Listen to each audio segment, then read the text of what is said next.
আপনার কি মনে হয় যে আসলে এখন আপনারা একজন আরেকজনের বিরুদ্ধে লিপ্ত হয়ে গিয়েছেন, কেননা সামনে ক্ষমতায় যাওয়ার সুযোগ রয়েছে, নির্বাচন আছে, এবং সেই কারণে কি ভিকটিমরা একসঙ্গে হয়ে ফ্যাসিস্ট প্রতিরোধ করার চাইতে তারা নিজেরা ক্ষমতায় যাওয়ার জন্য আসলে লড়াই করছেন?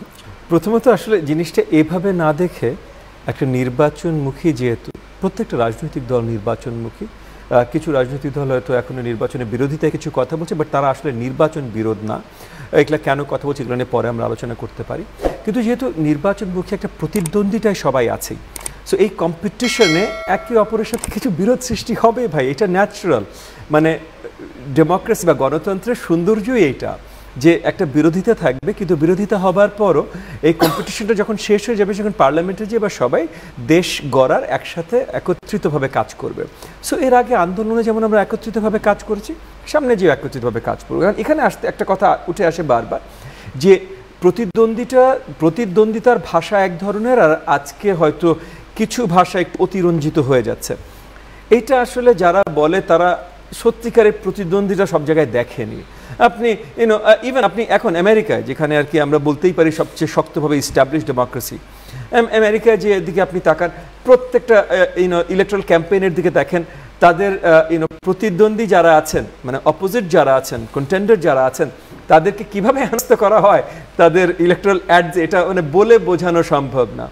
আমাদের দেশে হয়তো ইলেকট্রাল অ্যাডসগুলো টেলিভিশনে হয় না, মিছিলে কিছু কথা বলা হয়। ইতিমধ্যে মিছিলে অনেক নোংরা আলোচনা বা শব্দ ব্যবহার হয়েছে, ঠিক আছে, সেটাও আপনাকে বলে দেয় যে আপনার আমাদের দেশের পলিটিক্যাল কালচার কোন জায়গায় এসেছে।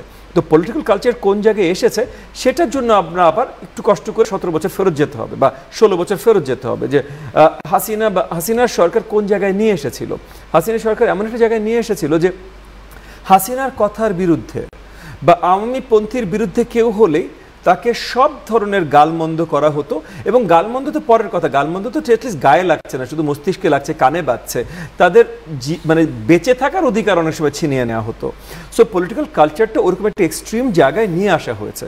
সেই জায়গা থেকে হঠাৎ রাতারাতি সবাই জেন্টলম্যান পলিটিশিয়ান হয়ে যাবে বা জেন্টলম্যান পলিটিক্যাল অ্যাক্টিভিস্ট হয়ে যাবে, এইটা হয়তো বিশ্বাস করা। কিন্তু ধরেন আপনি তো জেন্টলম্যান ছিলেন, বা এরকম অনেক জেন্টলম্যান পলিটিশিয়ান তো গত 15 বছরে ছিলেন বলতে আমি গত 15 বছরের কথা বলেছি। তো হঠাৎ করে এমন কি হলো যে 15 বছরের অত্যাচারে এই 15 বছর পরে এসে অনেকে আর জেন্টল থাকছে না? না, 15 বছরে দেখেন, এগেন আমার কথাটা ছিলেন বলাটাতে আমি একটু কষ্ট পেলাম, আমি এখনো আছি। হ্যাঁ, তবে অনেকে ছিলেন যারা হয়তো তাদের মন খুলে কথাটা বলতে পারছিলেন না, এবং বলতে পারছিলেন না বলেই, মানে বাকরুদ্ধ ছিলেন বলেই ওই ক্রোধে তাদের ভাষাগুলো এক ধরনের হয়ে গেছে ওভার টাইম। সো ভাষাগুলো খারাপ বা নোংরা অনেক আগেই হয়ে গেছিল, জাস্ট পরিষ্কারভাবে বলতে পারতেন না, কারণ সোশ্যাল মিডিয়াতে বলেন বা যেখানেই বলেন, বলার সাথে সাথে তাদেরকে গুম করা হয়ে যেত।